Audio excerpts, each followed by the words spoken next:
বড় বোনের ডিভোর্সের 2 বছর পর দুলাভাইকে বিয়ে করে বধূ বেশি বোনের শ্বশুর বাড়িতে ঢুকছে মিফতা। মুখে তার অমায়াবিক হাসির রেখা। বাড়ির গেটে ঢুকতেই দেখা মিলল বোনের সতীন রেখার সাথে।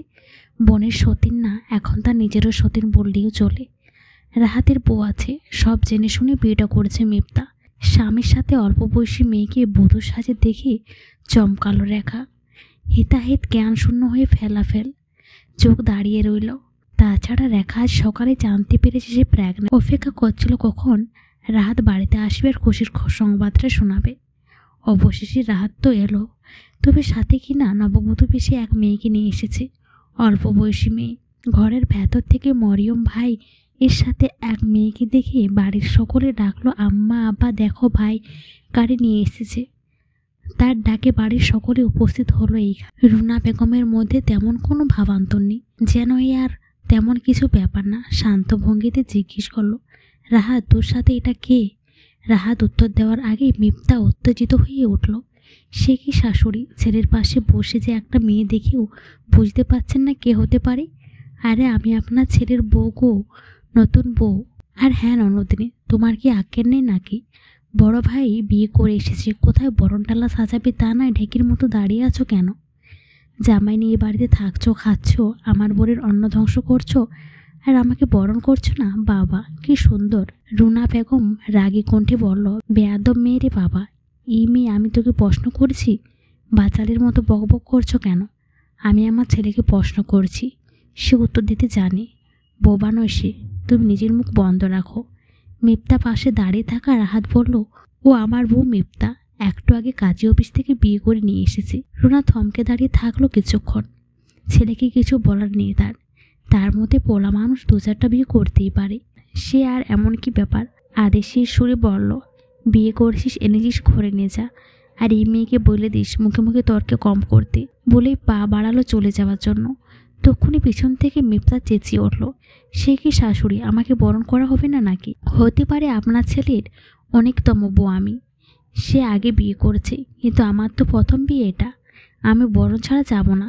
বলে রাহাতের দিকে রহস্যময় তীক্ষ্ণ দৃষ্টি নিক্ষেপ করতে রাহাত মরিয়মকে আদেশ করলো, বোন যা বরণডালা নিয়ে আয়। মরিয়ম মুখে ঢেকচি কেটে চলে গেল বরণডালা নিয়ে আসতে। রেখা বাকরুদ্ধ হয়ে সব কিছু দেখে যাচ্ছে। কিছু মুহূর্তের জন্য সে ভুলতেই বসেছিল কি হচ্ছে এসব চোখের সামনে। মনে হচ্ছে চোখের সামনে কোনো নাটক দেখছে সে। যখন হুঁশ ফেলল তখন চেঁচিয়ে উঠল, আম্মা কি হচ্ছে এসব? আপনার ছেলে বিয়ে করে এনেছে আর আপনারা কিছু বলছেন না তাকে? আমি সতীনের সংসার করব নাকি? রুনার সামনে হুইল চেয়ারে বসে থাকা মাসুদ আহমেদ অতক্ষণ মুখ খুলল, তুই যখন এই বাড়িতে বউ হয়ে এসেছিলিস তখনও তো সতীন ছিল, জেনেও এসেছিস, তাহলে আজ তোর সমস্যা হওয়ার কথা না। রুনা বলল, সে বিয়ে করছে, এখানে আমাদের কি বলার আছে? কি বলার আছে মানে? এইসব কি বলছেন আম্মা? আপনার ছেলে এমন একটা কাজ করেছে আর আপনি তাকে কিছু বললেন না, সুন্দর করে আবার ঘরে জায়গা দিচ্ছেন। মাসুদ বাঁকা হাসি আসলো, বউ রেখে বিয়ে তো এবার নতুন করেনি, এর আগেও করেছে, তাহলে এতে চমকানোর মতো কিছু দেখছি না। আমার মিফতা রেখাকে উদ্দেশ্য করে উত্তর দিল, ঘরটা আমার বোনের নামে লেখা, তাকে কে জায়গা দেবে আর কাকে বের করবে? যার ইচ্ছা আমার সাথে থাকবে আর না হয় চলে যেতে পারে। সতীনের সাথে ঝগড়া করা, অযথা সময় নষ্ট করার রুচি আমার নেই। আমি শিক্ষিত মেয়ে, এইসব ঝগড়াঝাটি আমার সাথে যায় না। হতভঙ্গ সকলের মিফতার কথা শুনে। মিফতার কারো কথা কানে না দিয়ে নিজের ঘরে চলে যায়। চলে যাওয়ার আগে শ্বশুরের পা ছুঁয়ে সালাম করে গেল। মেয়েটাকে ভালোই মনে হচ্ছে মাসুদের। তাহলে এমন সতীন আছে জেনেও তার ছেলেকে বিয়ে করলো কেন, সেটার মাথায় ঢুকছে না তার। ঘরে ঢুকে রাহাতের বডপ টুপে ঢুকে গেল রে মিফতা। রুম ভালো করে একবার চোখ বুলিয়ে নিল।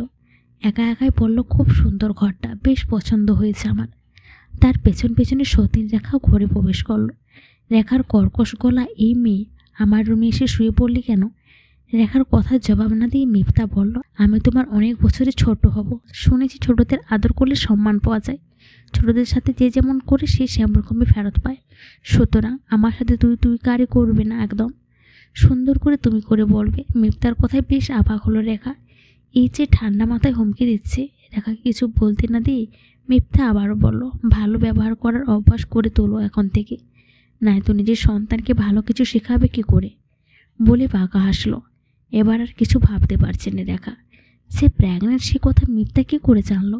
এই কথা তো কেউ জানে না। বাড়ির কাউকে বলা হয়নি। ভেবেছিলাম রাহাতকে সবার আগে খবরটা দেব, অথচ এই মেয়ে কি করে জানলো? কে এই মেয়ে?